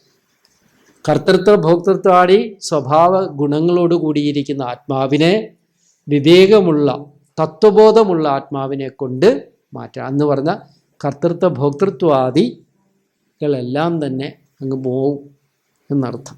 അപ്പോൾ ശ്രദ്ധിച്ച് പഠിക്കണമെന്നർത്ഥം. മനസ്സിലായല്ലോ? പിന്നെയോ ആത്മാവിനും, അടുത്ത പറയാണ് ആത്മാനം, ആത്മാവിനെ. അടുത്തതോ നാവസാദേ, തളർത്തരുതെന്നർത്ഥം. ആത്മാവിനെ തളർത്തരുത് എന്ന് പറഞ്ഞ അർത്ഥം എങ്ങനെ എടുക്കണം? ആത്മാവിനം, കർത്തൃത്വാദി ശൂന്യമായിരിക്കുന്ന ആത്മാവിനെ എന്ന് അർത്ഥം എടുക്കണം. എങ്ങനെ എടുക്കണം? കർത്തൃത്വാദി ശൂന്യമായിരിക്കുന്ന ആത്മാവിനെ അവസാദയെ, തളർത്തരുത് എന്ന് പറഞ്ഞാൽ എന്താർത്ഥം? കർത്തൃത്വ ഭോക്തൃത്വത്തിലേക്ക് തള്ളിയിടരുതെന്നർത്ഥം. മനസ്സിലായ? കർത്തൃത്വ ഭോക്തൃത്വത്തിലേക്ക് തള്ളിയിടരുതേ, വെറുതെ അതിലേക്ക് പോയി വീഴരുതേ, ശ്രദ്ധയോടുകൂടി ജീവിക്കണേ എന്നുള്ള അർത്ഥം. മനസ്സിലായ? അതാണ് ഇവിടെ പറഞ്ഞിരിക്കുന്നത്. ആത്മാനം അവസാദേ, ആത്മാവിനെ തളർത്തരുത്, കർത്തൃത്വ അഭിമാനത്തിലേക്ക് തള്ളിവിടരുത്. ഹി, എന്തുകൊണ്ടെന്നാൽ ആത്മാ ഏവ, നോക്കിക്കൊണ്ട് ഞാൻ അന്വയിച്ച അർത്ഥം പറയുമ്പോൾ ആത്മാവ് തന്നെ. ഏത് തന്നെ? ആത്മാവ് തന്നെ. ആത്മനഃ ബന്ധു, ആത്മാവിൻ്റെ ബന്ധുവാകുന്നു. കർത്തൃത്വ ഭോക്തൃത്വാദികൾ ഇല്ലാത്ത ആത്മാവ് തന്നെയാണ് ആരുടെ ബന്ധു? ആത്മാവിന്. ആത്മാവിന് ഈ ഭൂമിയിൽ ബന്ധമില്ല, അന്യദേഹവുമായൊരു ബന്ധമില്ല. ആത്മാക്കൾ തമ്മിലേ ബന്ധമുള്ളൂ, പരമാത്മാവുമായുള്ളൊരാത്മബന്ധം. മനസ്സിലായോ? ശുഭാനന്ദ സ്വാമി എഴുതിയ ഈ സ്തോത്രം. പരമാത്മാവുമായുള്ളൊരാത്മബന്ധം, അതാണ് നിങ്ങൾ ഉറപ്പിക്കേണ്ടത്. അപ്പോൾ ഇവിടെ പറയുകയാണ് ആത്മായേവ, എന്തുകൊണ്ടെന്നാൽ ആത്മാവ് തന്നെ ആത്മനഃ ബന്ധു, ആത്മാവിൻ്റെ ബന്ധുവാകുന്നു. അപ്പോൾ ആത്മാവിൻ്റെ ബന്ധു ആരാ? ആത്മാവ് തന്നെയാണ്. എങ്ങനെ? ആത്മാവേവ, ആത്മാവ് തന്നെ ആത്മനഃ രിപു, ആത്മാവിൻ്റെ ശത്രുവാകുന്നു. അപ്പം ബന്ധു ആരാ? ആത്മാവ് തന്നെ. എങ്ങനെയുള്ള ബന്ധുവായി, എങ്ങനെയുള്ള ആത്മാവിനെയാണ് നമ്മൾ ബന്ധുവായിട്ട് കരുതേണ്ടത്? ഞാൻ നേരത്തെ തൊട്ട് പറഞ്ഞു, ധർമാധർമ്മങ്ങൾ തൊട്ട് വർണ്ണിച്ചത് ഇതിനു വേണ്ടിയാണ്. ആദ്യ ആമുഖമായിട്ട് പറഞ്ഞതെല്ലാം ഈ ക്ലാസ്സിന് വേണ്ടിയിട്ടാണ്. അതെല്ലാം ഓർമ്മയിൽ വെച്ചോളാം, പെട്ടെന്ന് മറന്നു കളയരുത്. നമ്മൾ സാധാരണ രീതിയിൽ അമ്പലത്തിൽ ചെന്നിട്ട് ഇങ്ങനെ ഒഴിഞ്ഞിടുന്ന പോലെ അങ്ങ് ഇട്ട് കളയരുത്. സാധാരണ അങ്ങനെയാണ്. ജ്ഞാനം കേട്ട് കഴിഞ്ഞാൽ എന്ത് ചെയ്യും? ഇങ്ങനെ ഒരു കറക്ക് കറക്കി അവിടെ തന്നെ സമർപ്പിച്ചേക്കും. എല്ലാ ശ്ലോകത്തിൻ്റെ അവസാനം എന്താണ്? നാരായണായേതി, ജ്ഞാനമായാലും അജ്ഞാനമായാലും സകലതും അദ്ദേഹത്തിൻ്റെ ഇരുന്നോട്ടെ, എനിക്കിതൊന്നും ആവശ്യമില്ല. മനസ്സിലായി? അങ്ങനെ സമർപ്പിച്ച് കളയരുത്. ഇത് ഉറപ്പിച്ചു വെച്ചോണം. ഈ ജ്ഞാനമാണ് നമ്മുടെ എല്ലാ ദുഃഖങ്ങളെയും അതിജീവിക്കാനുള്ള വഴി. അപ്പം എൻ്റെ ശത്രു ആരാ? ഇനി ആരെങ്കിലും ഈ അന്തർയോഗത്തിൽ വന്നിട്ട് ഇനി നാട്ടുകാരെ ശത്രു എന്ന് പറയോ? എന്തുകൊണ്ട്?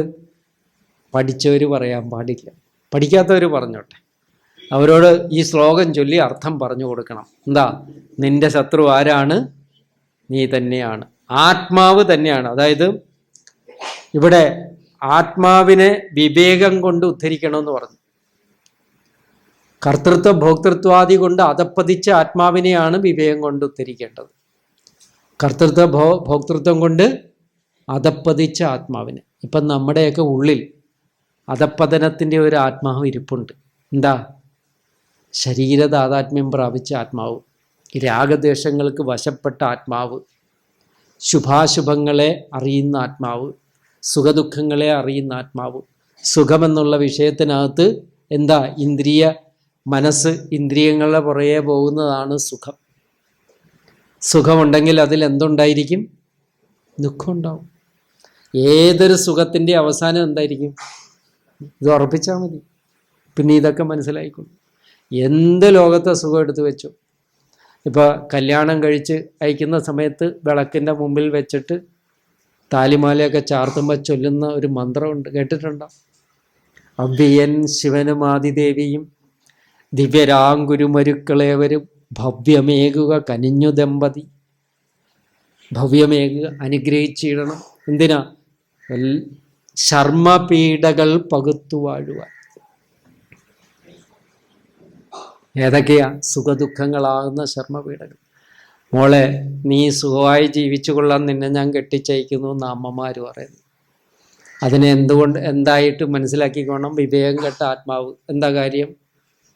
ഈ കല്യാണം കഴിക്കുന്നതിലൂടെ തന്നെ തീർന്നു. എന്ത്? സുഖജീവിതം. ഓരോ അമ്മമാരും 18 വയസ്സ് കഴിഞ്ഞ മക്കളുടെ ജാതകം നോക്കി കല്യാണം, ഇവിടെ ഇരിക്കുന്നവരും ഉണ്ടാവും അങ്ങനത്തെ സുഹൃത്തുക്കൾ. ജാതകം നോക്കി എത്രയും പെട്ടെന്ന് അവളെ ബന്ധനസ്ഥ ആക്കണം, എത്രയും പെട്ടെന്ന് കല്യാണം കഴിച്ചയപ്പിക്കണം, എന്നാലേ എനിക്കൊന്ന് ഉറങ്ങാൻ പറ്റുള്ളൂ. എന്താ കാര്യം? ഞാൻ അനുഭവിച്ചത് അവളും അനുഭവിക്കണം. ആരെയും വിടരുതെന്ന് ആഗ്രഹിക്കുന്നവരാണ് ജീവാത്മാക്കൾ. അതേസമയം എന്താ? ഈ ഞാനോ കഷ്ടപ്പെട്ട്, മോള് പോയി എന്ത് ചെയ്യും? സന്യസിച്ചോ? അങ്ങനെ വിടുവോ? അപ്പം ആരെയും എടുക്കുന്നുമില്ല ആശ്രമങ്ങളിൽ. അതാ കഷ്ടം. അപ്പം അതിൻ്റെ അർത്ഥം എന്ത് മനസ്സിലാക്കിക്കോണം? നോക്ക്, ആത്യന്തികമായ സുഖമാണ്, സമാധാനമാണ് നിങ്ങൾ ആഗ്രഹിക്കുന്നെങ്കിൽ യോഗശബ്ദത്തിൻ്റെ അർത്ഥം ഭാഷ്യകാരൻ പറഞ്ഞിട്ടുണ്ട് സമാധാനം എന്നുള്ളത്. ആ സമാധാനം ഉള്ളവൻ്റെ അർത്ഥമാണ് യോഗി. യോഗമുള്ളവൻ യോഗി. ഏത് യോഗം? സമാധാനം. ആ സമാധാനത്തെ ആഗ്രഹിക്കുന്നവരാണോ വീട്ടിലിരുന്നു കൊണ്ടും ഇതൊക്കെ അനുഷ്ഠിക്കാം. പക്ഷെ എന്ത് വേണം? ഇപ്പം ഇത് കേട്ട് കഴിഞ്ഞപ്പോൾ നിങ്ങളൊക്കെ വിചാരിക്കും ഈ സ്വാമി എല്ലാവരെയും സന്യസിപ്പിച്ച് കളയാൻ വന്നതാണ്. അല്ലേ അല്ല. അത്ര ആരോഗ്യമൊന്നും എനിക്കില്ലാന്ന് നിങ്ങൾക്ക് കണ്ടാലേ അറിയാം. അപ്പം അതിൻ്റെ അർത്ഥം എന്ത് മനസ്സിലാക്കിക്കോണം? സന്യസിച്ച് കളയാനല്ല, മറിച്ചെന്താ? വീട്ടിലിരുന്നു കൊണ്ടും കർത്തവ്യകർമ്മത്തെ അനുഷ്ഠിച്ചുകൊണ്ട് ഇതൊക്കെ അനുഷ്ഠിക്കാൻ സാധിക്കുന്നവരാണ് ഉത്തമരായ ദമ്പതികൾ. ശർമ്മപീഡകൾ പകുത്തു വാഴുവിൻ എന്ന് അനുഗ്രഹിക്കുന്ന അതിൻ്റെ അർത്ഥത്തിലാണ്. സുഖദുഃഖങ്ങളെ പകുത്ത് തുല്യമായിട്ട് വീതിച്ചെടുക്കണമെന്നുണ്ടെങ്കിൽ അതിനാദ്യം നമ്മൾ ചെയ്യേണ്ട എന്താ? ഇതുപോലുള്ള കാര്യങ്ങൾ മനസ്സിലാക്കി വെച്ചുകൊണ്ട് ജീവിതത്തിലേക്ക് പോകണം. അങ്ങനെ ആയാൽ ഭാര്യാഭർത്തൃബന്ധം ആനന്ദകരമായിരിക്കും. എന്താ? പരസ്പര ദ്വേഷങ്ങളില്ല, കുറവുകളില്ല, കുറ്റങ്ങളില്ല. ശരീരത്തിനേക്കാൾ ഉപരിയായിട്ട് എൻ്റെ ആത്മാവ് തന്നെയാണ് അതുമെന്ന് കണ്ടു കഴിഞ്ഞാൽ 2 മക്കളുള്ള ഒരമ്മ അവരെ ഉപേക്ഷിച്ചിട്ട് വേറെ വല്ലയിടം പോവുമോ? ഇപ്പം കേരളത്തിലെ എല്ലാവരുടെയും കഥയല്ല ഞാൻ പറയുന്നെങ്കിലും ഒരു വാർത്ത വരുമ്പോൾ മൊത്തത്തിൽ അത് പരക്കുമില്ലയോ? അപ്പം മനുഷ്യൻ എങ്ങോട്ടാണ് യാത്ര ചെയ്യുന്നത്? ഈ അവിവേകം കെട്ട ജീവാത്മാക്കളായിട്ടാണ്. അതിൽ നിന്ന് ഈ ശ്ലോകാർത്ഥത്തെ മനസ്സിലാക്കിക്കൊണ്ട് ആദ്യം പറഞ്ഞ കാര്യങ്ങളെല്ലാം വെച്ചുകൊണ്ട് അധപ്പതിച്ച അഹംഭോക്തൃ രൂപത്തെ കൊണ്ട് അധപ്പതിച്ച മനസ്സിനെ, ആത്മാവിനെ ഉദ്ധരിക്കാനുള്ള ഈ ശ്ലോകാർത്ഥത്തെ, ഭഗവാന്റെ നിർദ്ദേശത്തെ ഒരാളും ഹൃദയം കൊണ്ട് ഉൾക്കൊണ്ടുകൊണ്ട് ജീവിക്കുവാണെങ്കിൽ ഉത്തമമാകും ജീവിതം. ആകുമില്ല? ആകും. എന്തു പറയുന്നു? ഇപ്പം നമ്മളും അതിക്രമിച്ചിരിക്കുകയാണ്. മണി എത്രയായി? ഇപ്പോഴാണ് എല്ലാവരും സമയം നോക്കുന്നത്. എത്ര മണിയായി? 11:30 ആയോ? ഇല്ലയോ? ആയി. അതിക്രമിക്കുന്നത് ആപത്താണോ?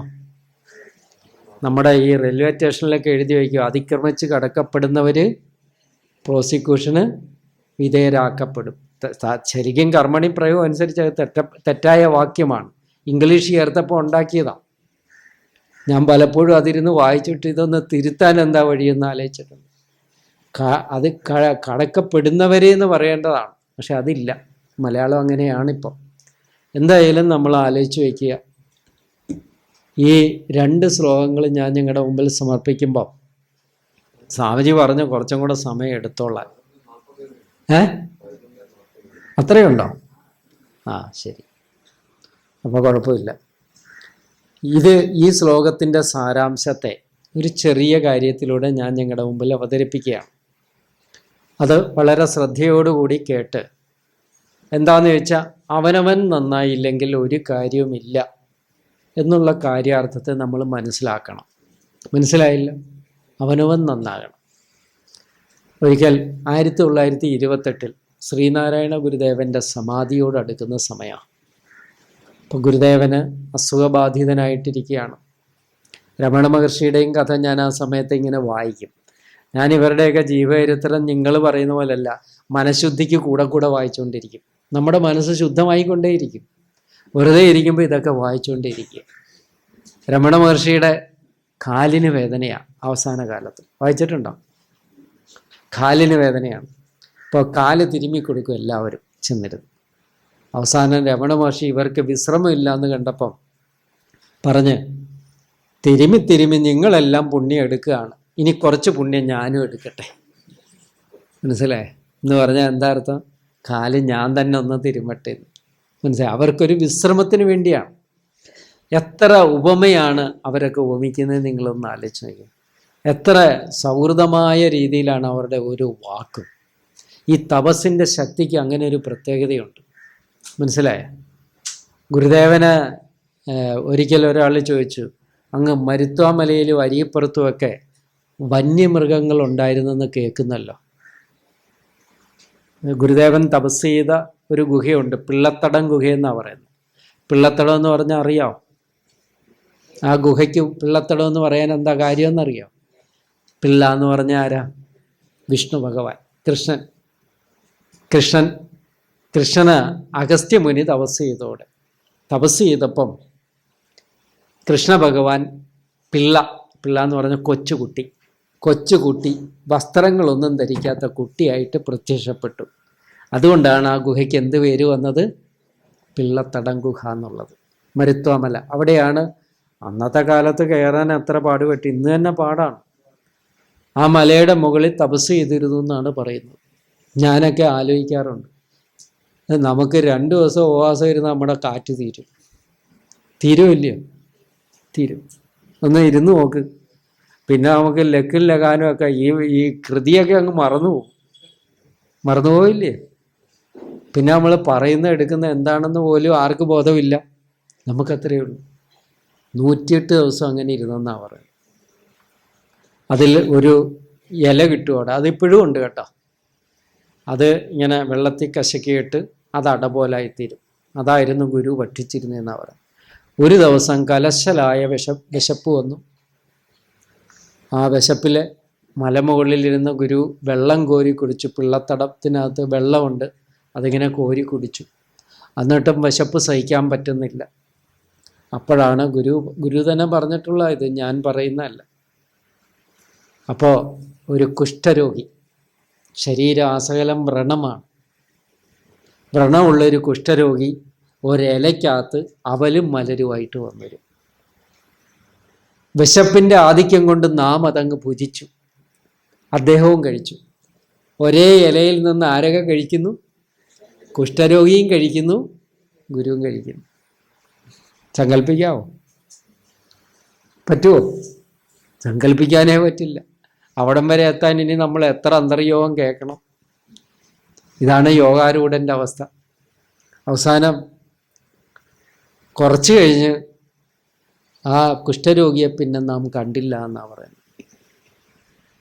മലമുകളിൽ എങ്ങനെ അദ്ദേഹം വന്നു എന്നും പിന്നെ ഗുരു അതിനെക്കുറിച്ച് പിന്നെ മൗനമാണ്.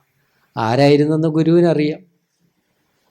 ഗുരുവിൻ്റെ ഈ കൃതികൾക്കകത്ത് തന്നെ അത് പ്രകടമാക്കിയിട്ടുണ്ട്. എന്ന് പറഞ്ഞാൽ പുലിയും അതിനൊരുപാടുമുണ്ട് കാവൽ എന്ന് പറയുന്നു. അപ്പം ഞാൻ ഇങ്ങനെയുള്ള സുഹൃതികളുടെ ജന്മം കൊണ്ട് ധന്യമായ പുണ്യഭൂമിയാണ് ഇത് നമ്മുടെ ഈ നാട്, അല്ലേ?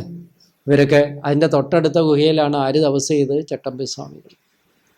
അവരുടെയൊക്കെ സതീർത്ഥ്യരാകാനൊന്നും നമുക്ക് യോഗ്യതയില്ലെങ്കിലും ആ നാമമെങ്കിലും പറയാൻ നമുക്ക് സാധിക്കുന്നത് എന്തുകൊണ്ടാണ്? ഇതൊക്കെ കൊണ്ടാണ്, ഇല്ലേ? ഇപ്പം ഈ പിള്ളത്തടം ഗുഹയിൽ ഗുരു തപസ് ചെയ്യുമ്പോൾ ഇപ്പം ഞാൻ പറയുന്നത് ആത്മാവിനെക്കുറിച്ചും ആത്മസ്വരൂപത്തെക്കുറിച്ചും അത് ആരായിരുന്നു എന്നും പറഞ്ഞു തന്നു, മനസ്സിലായില്ലേ? പക്ഷേ നിങ്ങളിത് കേട്ടു, നിങ്ങൾക്കിത് മനസ്സിലായോ ഇല്ലയോ എന്ന് എനിക്കറിയില്ല. പക്ഷെ ചിലപ്പോൾ നിങ്ങളുടെ മനസ്സിൽ എപ്പോഴെങ്കിലും ഇതിൻ്റെ ഒരു ഉദയം ഉണ്ടാവും. സ്വാമിജി പറഞ്ഞു തരുന്ന ക്ലാസ്, ചിദാനന്ദപുരി സ്വാമിജിയുടെ ക്ലാസ് എല്ലാം കേട്ട് കുറേ കേൾക്കുമ്പോൾ നിങ്ങൾക്ക് ചിലപ്പം മാറ്റങ്ങൾ വരാം. ഒറ്റയടിക്ക് മാറണമെന്നില്ല, ഇങ്ങനെ തന്നെ ഇരിക്കട്ടെ, പതുക്കെ മാറുക. ഇപ്പം എന്തായാലും ആ കുംഭകർണൻ്റെ സേവയിൽ നിന്ന് കുറച്ച് മാറി, ഉറക്കമില്ല.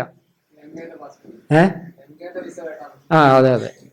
ഇപ്പം അത് കുറച്ച് മാറ്റം വന്നു. ഇനി അടുത്തത് ഞാൻ പറയുന്നത് ഗുരുവിൻ്റെ ശിവശതകത്തിൽ പറയുന്നുണ്ട്, പുലിയും അതിനിരുപാടുമുണ്ട് കാവൽ. ഗുരു തന്നെ വെളിപ്പെടുത്തിയ കൃതിയിലുമുണ്ട്. ആദ്യത്തെ ശിഷ്യനായിരുന്ന ശിവലിംഗദാസ് സ്വാമികൾ തുടങ്ങിയിരിക്കുന്നവരോട് പറഞ്ഞിരിക്കുന്നതുമുണ്ട്. എന്താണെന്നറിയാം? മരുത്വാമലയിൽ തപസ് ചെയ്യുമ്പോൾ ഒരു പാമ്പും ഒരു പുലിയും അവിടെ ഉണ്ടായിരുന്നു. രാത്രിയിൽ അവരാണ് നമുക്ക് കാവൽ. നമ്മളെങ്ങാനാണ് ആ പുലി കണ്ടിരുന്ന ഒരു അവസ്ഥ ആലോചിച്ച് നോക്കി. അദ്ദേഹത്തിൻ്റെ വിശപ്പടക്കിയനെ, അല്ലേ? ഇവർ രണ്ടുപേരും നേരം വെളുക്കുമ്പോൾ നമ്മുടെ അരികിൽ വന്ന് തല ഉയർത്തി കാണിച്ച് പോവുകയും ചെയ്യും. ഇവരൊക്കെ എത്രയോ ജന്മങ്ങളുടെ സുഹൃതം കൊണ്ട് ആണ് ഈ ജന്മം എടുത്തതെന്ന് നമ്മൾ ആലോചിച്ച് നോക്കുക. അത് 10-60 പരം ശിഷ്യന്മാർ ജ്ഞാനികളായിട്ട് ഗുരുദേവനുണ്ടായിരുന്നു. അതിലാദ്യത്തെ ആളാണ് ശിവലിംഗദാസ് സ്വാമികൾ, ബോധാനന്ദ സ്വാമികൾ, ചൈതന്യാൻ സ്വാമികളാണ് കോഴിക്കോട് ശ്രീകണ്ഠേശ്വര ക്ഷേത്രം, തലശ്ശേരി ജഗന്നാഥ ക്ഷേത്രം, കണ്ണൂർ തളാപ്പ് സുന്ദരേശ, ഈ 3 സ്ഥാപനങ്ങളും സ്ഥാപിച്ചത് ആരാണ്? ചൈതന്യാൻ സ്വാമി. എത്രയോ ഇങ്ങനെ ശിഷ്യന്മാരോടുകൂടി ഇവർ വന്ന് അവതരിച്ച് മാറ്റങ്ങൾ വരുത്തുന്ന ഈ ലോകത്ത് പാമ്പും പുലിയും പോലും ഇത് കേട്ടാൽ സുഹൃതികളായി തീരുന്നെങ്കിൽ പിന്നെ നമുക്കെന്തുകൊണ്ട് സുഹൃതം ആർജിച്ചുകൂടാ എന്ന് നമ്മൾ ആലോചിക്കുക. അപ്പം നമ്മളിൽ എന്തൊക്കെയോ കുറവില്ലേ?